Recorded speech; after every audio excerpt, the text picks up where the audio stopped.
거룩한 복음입니다. 주님 영광 받으소서. 그때 예수님께서 회당에 들어가셨는데 그곳에 한쪽 손이 오그라든 사람이 있었다. 사람들은 예수님을 고발하려고 그분께서 안식일에 그 사람을 고쳐주시는지 지켜보고 있었다. 예수님께서 손이 오그라든 사람에게 일어나 가운데로 나와라 하시고 그들에게 말씀하셨다. 안식일에 좋은 일을 하는 것이 합당하냐? 남을 해치는 일을 하는 것이 합당하냐? 목숨을 구하는 것이 합당하냐? 죽이는 것이 합당하냐? 그러나 그들은 입을 열지 않았다. 그분께서는 노기를 띠시고 그들을 둘러보셨다. 그리고 그들의 마음이 완고한 것을 몹시 슬퍼하시면서 그 사람에게 손을 뻗으라 하고 말씀하셨다. 그가 손을 뻗자 그 손이 다시 성하여졌다. 바리사이들은 나가서 곧바로 헤로데 당원들과 더불어 예수님을 어떻게 없앨까 모의를 하였다. 주님의 말씀입니다. 그리스도님 참여합니다.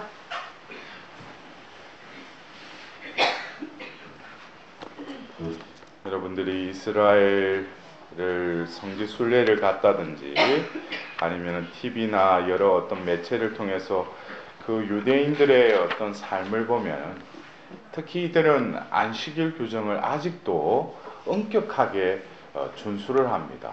그래서 목요일 이제 일몰 때부터 이제 금요일 또 일몰 때까지는 이 모든 것이 이 안식일의 규정에 철저히 뭐 하지 마라 라는 그것에 대해서 이들은 어떻게 보면 선민의식이 투철하기 때문에 그것을 지킴으로써 자신들이 하느님으로부터 선택된 결례라는 것, 백성이라는 걸 다시금 느끼는 것이죠. 오늘 또 우리는 이 복음 말씀을 통해서 그 안식일 규정에 어떤 사람을 이렇게 또 고쳐주는지 지켜보고 있다. 그러니까 안식일 규정에는 안식일에는 아픈 사람이 있더라도 고쳐주면 된다 안 된다? 안 된다는 거예요. 근데 참 예수님이 안식일 규정을 몰랐겠어요? 근데 계속 예수님은 4번에 걸쳐서 합당하냐 합당하냐 합당하냐 합당하냐 물으시는데 분명히 그 안식일 규정은 지켜야 되는데 예수님이 합당하냐고 묻는 게 그들이 그 말씀을 듣고 그걸 대답할 수가 없죠. 왜냐하면은 안식일에 좋은 일을 하는 것이 합당하냐? 그거 어떻게 대답을 해요? 예? 남을 해치는 일을 하는 것이 합당하냐? 이것도 말하기가 참 애매해요. 목숨을 구하는 것이 합당하냐? 죽이는 것이 합당하냐? 우리 안에 양심은 사람 만약에 죽어가는 사람을 살려야 될 거 아니에요. 근데 그들은 그렇게 하면 안 된다는 거예요. 그러나 하나님이 그 이스라엘 백성들에게 율법을 주시고 계명을 주고 어떤 여러 가지 법규들을 주실 때 중요한 것은 그 계명, 율법을 주셨지만 그것은 결국 뭐겠습니까? 그 법을 지키는 것도 중요하지만은 그 법을 통해서 하나님의 백성임을 깨닫게 된다는 거죠. 이것은 어떻게 보면은 우리가 창세기 2장에 그 선악과 검령이 있잖아요. 이 동산의 한가운데 있는 선과악을 알게 하는 저 나무 열매는 따먹지 마라 그랬잖아요. 예? 그것을 먹는 날 너희는 반드시 죽는다라고 했어요. 그거는 그 아담과 하와한테 분명히 내리신 말씀이죠. 어떻게 보면 유대인들이 율법처럼 그러나 우리가 창세기 3장의 그 선악과 나무 열매를 따먹은 그 행위가 하나님 눈에 거슬렸겠어요? 여러분들은 어떤 죄라는 죄의 본질이 우리가 어떤 계명을 어기고 교회법에 준하는 어긋나는 어떤 그것을 명백한 어떤 그 의지가 협력해서 그 행위가 성립됐을 때 우리가 죄라고 그러는데, 결국에 우리는 좀 더 근원적인 걸 봐야 돼요. 선악과 나무 열매를 따기 직전에 뭘 받았어요? 뱀의 형상으로 나타난 사탄의 유혹을 받았죠. 근데 그 유혹을 받고 나서 하와가 어떻게 했어요? 나무 열매를 바라봤죠. 이때부터 뭐예요? 우리가 그 유혹에 연합됐다는 거예요. 이 연합되는 이 순간에는 그들에게는 그 하와나 아담은 멍청하게 옆에 있었겠죠, 그죠? 근데 하와에게 있어서는 뭡니까? 그 순간에 나무 열매를 이렇게 보니까 뭐예요? 먹음직하고 또 그걸 탐스럽고 저걸 먹으면 내가 슬기로워질 것 같고 오만 생각이 동시에 드는 거예요. 근데 그 과정 속에서 우리는 유감에 빠졌다, 유혹에 넘어갔다 그러는데, 그 상황에 우리는 뭐예요? 중요한 것은 그 상황에 유혹을 따라갈 것이 아니라 바로 그때 무엇을 떠올려야 돼요? 하나님이 그들에게 말씀하신 말씀을 떠올려야 되는데, 나는 이 유혹을 가지고 거기에 마음이 뺏겨버려요. 이미 그것이 뭡니까? 죄는 성립이 안 되더라도 이미 뭐예요? 많은 부분은 이미 죄를 짓도록 이 내 생각과 눈과 이 내 마음의 어떤 욕구가 거기에 연합했다는 거예요. 이미 거기서는 빠져나오기 힘들어요. 예? 그때 바로 우리는 말씀을 떠올려야죠. 우리가 오늘 예수님께서 이 해당에 있는 한쪽 손이 오그라든 사람, 여러분들 우리가 이 말씀을 들을 때 예수님이 안식일에 그 사람의 오그라든 손을 치유해 주셨구나라고 이 복음 말씀을 그렇게 결론 내린다면은 그것은 단편적인 해석밖에 되지 않죠. 우리는 어떤 치유가 일어나는 상황 속에서 분명히 그 병을 고쳐주시는 그 사건이지만, 성경에서는 여러 가지 그 복음에 등장하는 그 배경 속에는 병을 고쳐주는 그것뿐만 아니라 그 상황 속에서 우리에게 전달하고자 하는 또 다른 무언가가 있다는 거예요. 우리는 그냥 단편적으로 이 사람이 또 예수님이 또 당신의 권능으로 오그라든 손을 펴주셨다, 기적이 일어났다, 그래서 예수님께 치유를 구해야지. 그러나 여러 가지 상황들이 복합적으로 오늘 복음에 등장하잖아요. 예수님의 말씀과 더불어서 또 예수님께서 또 그 주위의 사람들을 바로 바라보시는데 마음이 어떠셨다고 그랬어요? 노기가 띠셨다고 그랬어요. 노기가 띠셨다는 건 뭐예요? 화가 났다는 거죠. 이런 어떤 여러 가지 상황 속에서 우리는 여러 복음의 그 말씀에 묵상을 할 때 어떻게 해요? 어떤 렉시오 디비나처럼 그 말씀 한 귀절, 단어를 가지고 계속 그걸 되새기면서 그 말씀 속으로 들어가는 그 묵상 방법이 있고, 또 한편으로는 뭐예요? 그것을 하나의 연극 무대처럼 그 상황 속으로 내가 들어가서 이 사람이 되어보기도 하고, 그 군중 속에 들여다보기도 하고, 여러 가지 어떤 그 입체적으로 또 성경을 묵상하는 방법이 있지 않습니까? 그렇다면 우리가 오늘 그 후자의 그 묵상법으로 우리가 한번 다시금 이 성경 구절을 바라보자면, 나는 어떻게 보면 손이 오그라든 이 사람일 수 있죠. 예? 손이 오그라들었다는 것은 뭐겠어요? 제 기능을 못하는 거죠. 하나님, 우리의 어떤 신체의 손은 뭐예요? 이렇게 옴으로 들기도 하지만은 또 펴는 기능이 있어야 될 거 아니에요. 이게 자유자재로 돼야지 이게 기능을 제대로 하는 거 아니겠어요? 여러분들 어떻게 지금 제대로 되고 있어요? 네. 제가 묻는데 잠시 생각을 하고 왜 당연한 걸 왜 물어보는가? 근데 여러분들도 한번 들어온 거는 절대 안 내놔. 한번 움켜진 거는 절대 안 내놔요. 이거는 어떤 면에서 그 신체적으로 오그라든 그 사람이나 나나 별반 차이 없어요. 예? 요즘 보면 냉장고에 있어가지고 마트 가면 안 사야 될 것도 뭐예요? 그냥 사재잖아. 그래가지고 먹지도 않고 그냥 쌓아놓고 그냥 유통기한 지나고 어떻게 어떤 때는 많이 버리죠. 그게 뭐예요? 우리도 이 손이 오그라든 사람과 별반 차이 없다는 거예요. 내 눈에 보이는 거. 어떻게 하면 저거를 필요 없는 것도 뭐예요? 2개, 3개 더 자기 옮겨지는 거죠. 펴지는 못하는 거죠. 반면에 어떻게 보면은 신체적인 그 불구를 가지고 있는 사람 주변에 있는 사람들은 뭐예요? 그 사람이 어떻게 하면은 안타까움으로 저 사람이 어떻게든지 낫기를 바라기보다는 예수님이 안식일에 저 사람을 고쳐줄 건가 그걸 지켜보고 있었다는 거예요. 그 군중에 나도 또 속해 있을 수가 있어요. 어떻게 보면은 우리가 교회 안에서 우리가 세상 하면은 너무 많은 일이 있으니까 교회 안에서도 공동체 안에서도 그래요. 어떤 사람이 그 죄를 썼어요. 죄를 지었어요.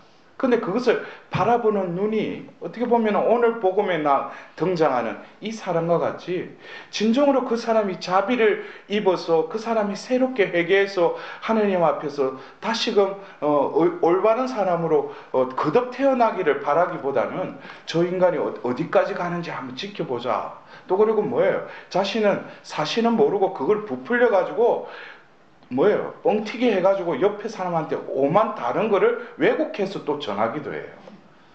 그 사람은 뭐예요? 그렇게 하지도 않았는데도 오히려 그 소문에 의해서 뭐예요? 이 사람 완전히 왕따가 되고 어떻게 보면 그 공동체에서 뭐예요? 죽일 놈이 되는 거예요. 우리도 역시 주위에 있는 예수님이 노기를 띠면서 바라본 그 군중 가운데 또 나도 뭐예요? 그곳에 위치하고 있는지도 몰라요. 결국 오늘 예수님께서 손을 뻗으라 하자 그가 손을 뻗자 그 손이 다시 성하여졌다 그랬어요. 그냥 치유를 받았다라고 하면 되는데 다시 성하여졌다. 그러면 이 사람은 뭐예요? 원래 성한 사람이었는데 손이 어떤 여러 가지 이유 때문에 손이 오그라들고 이제 펴지지 않았다는 거예요. 다시 성하여졌다. 이것은 어떤 회복되었다는 거죠. 제 기능을 하지 못하는 것도 우리가 신체적으로 불구자라고 하지만 우리가 영적으로, 정신적으로도 불구가 많죠. 어떤 내가 해야 된다고 하면서도 하질 못하고 하지 말아야 될 것을 뭐예요? 또 하는. 이것을 어떻게 보면은 하나님이 우리를 생명을 불어넣어 주시고 우리를 살게 하시는 데 있어서 신체적으로는 기능을 하는지 모르지만 우리 영적으로 정신적으로는 뭐예요? 제 기능을 하지 못하는 우리는 또 다른 불구자라는 거예요. 근데 오늘 예수님께서 오그라든 사람에게 그냥 손을 만질 수도 있고 또 그의 손을, 그전에는 공동 번역은 손을 펴라라고 했는지 이번 번역에는 뭐야? 손을 뻗쳐라 그랬어요. stretch out. 손을 뻗쳐라 그랬어요. 근데 우리는 이 손을 뻗쳐라는 게 그냥 오그라든 손이 그냥 성하게 되기를 바라면서 그를 손을 뻗쳐라 라고 우리는 알아듣기도 하지만 예수님은 분명히 그들의 마음이 완고한 것을 몹시 슬퍼하시면서 그 사람에게 손을 뻗으라 하고 말씀하셨다고 그래요. 그래서 이것은 손을 뻗으라 하는 것이 예수님 앞에 온 그 육신적인 손이 오그라든 사람에게도 손을 뻗으라라고 말씀하시지만 분명히 먼저 그 사람에게 그 치유의 그 말씀을 하시기 전에 이미 예수님 뭐예요? 마음이 많이 슬퍼하셨다는, 그들의 마음이 완고한 것을 보고. 그러니까 이것은 그 사람에게도 하는 말씀이지만 이 말씀은 그 주위에 있는 사람들에게도 해당되는 말씀이기도 하다는 거죠. 그렇다면은 신체적으로 이 사람은 오그라든 이 손을 뻗으라 하니까 뻗어졌어요. 다시 성하여졌어요. 그렇다면은 그 주위에 있는 사람은 어떻게 됐겠어요? 이 사람만 치유받은 거예요? 다 치유받았어요. 다 치유받았어요? 그래, 우리 자매님도 오늘 영혼의 손이 펼쳐지기를 뻗어라. 아멘. 결국 우리가 이 뻗어라는 것은 어떻게 보면 육신적으로 오그라든 사람은 다시 펼쳐지겠죠. 그러나 우리의 영혼의 손은 역시 뭡니까? 진정으로 우리가 뻗쳐야 될 손의 그 방향은 주님께 우리 손을 뻗쳐야죠. 어떻게 보면은 우리는 자꾸 도움을 청하는 주위의 사람들에게는 눈이 갈지 모르지만 진정으로 나에게 이미 뻗쳐진 손으로 나를 다시금 구하시려고 하시는 예수님의 손은 우리가 의식하지 못하고 살아간다는 거예요. 내가 힘들 때, 내가 웅크려 앉아 있을 때, 내가 좌절하고 있을 때 바로 그 손이 나에게 뻗쳐져 있다는 거예요. 그래서 나는 그 손에 내 손을 뻗쳐야 돼요. 그리고 예수님이 그때 바로 뭐예요? 나의 뻗친 손을 바로 잡아주셔요. 다시 일으켜 주시고, 내가 가기를 추저하는 이 인생의 길도 뭐예요? 다시금 그 손을 잡고 걸어가 주신다는 거예요. 어떻게 보면 육신의 치유의 이 말씀은 나에게 뭡니까? 겉으로는 딴 사람이 알지 못해요. 내가 지금 처해 있는 상황이, 우리 집에 누군가가 아프고 누군가가 어떤 경제적인 손실로, 누군가가 또 어떤 여러 가지 문제로 힘들어요. 어떤 때는 성당으로 오고 싶어도 어떤 주저앉고 싶고 내가 하나님께 기도해봤자 무슨 소용이 있느냐고. 그럴 때 우리는 다시금 뭐예요? 손을 뻗치기 위해서 내 발을 내 힘으로 일어나는 것이 아니라 주님의 손을 향해서 내 손을 뻗치는 거예요. 그러면은 이미 뻗친 손으로 나의 손을 잡아주셔요. 다시금 이렇게 세워주시는 거죠. 어쩌면 우리가 이 2000년 전 어떤 해당의 안식일에 있었던 그 상황이었지만 예수님께서는 내가 예언서와 율법을 없애려 온 것이 아니라 완성하라고 오셨다고 그랬어요. 어떻게 보면 안식일에 했으나 안 될 일을 예수님은 행하셨어요. 그렇기 때문에 우리가 이런 상황 속에서 누구도 나를 도와주지 못하고 나에게 도움이 안 되더라도 예수님은 뭐예요? 합당한 일을 그 순간에 하시는 분이 예수님이시라는 거예요. 누구도 아랑곳하지 않고 용기 있게 그를 구할 수 있는 분은 유일한 우리 목자이신 예수님만이 나를 구하실 수 있다는 거예요. 그래서 우리는 손을 뻗쳐라 라고 하시기 전에 우리는 나에게 뻗쳐진 그 손을 우리는 의식해야 돼요. 그 말은 결국 뭐예요? 내 손을 잡아라 이거예요. 내 손을 잡아라 이거예요. 예수님이 직접 너를 대신해서 네가 힘들면, 네 고통스러움을, 너의 슬픔을 내가 위로해주고 다시금 힘을 주고 나에게 다시금 그 걸어갈 수 있는 그 원기를 회복해 주겠다는 거예요. 우리는 다시금 오늘 일회성적인 치유의 어떤 사건이 아니라 오늘 이 자리에 이 시간에 다시금 예수님께는 손을 뻗어라라고 말씀하십니다. 우리는 분명히 손을 뻗되 우리는 잡아야 될 또 다른 손이 있죠. 그 예수님의 손, 구원의 손, 위로의 손, 용기의 손, 그 손을 우리는 결단코 붙잡아야 할 것입니다. 그럴 때 우리의 영혼은 바로 그분의 그 기적의 힘이 내 영혼에 스며들어서 오늘 이 미사를 통해서, 이 말씀을 통해서 우리를 다시금 성하게 해주시리라 믿습니다. 오늘 이 미사를 통해서 우리를 회복하시려고 하시는 그 하나님께 자비를 구하도록 합시다.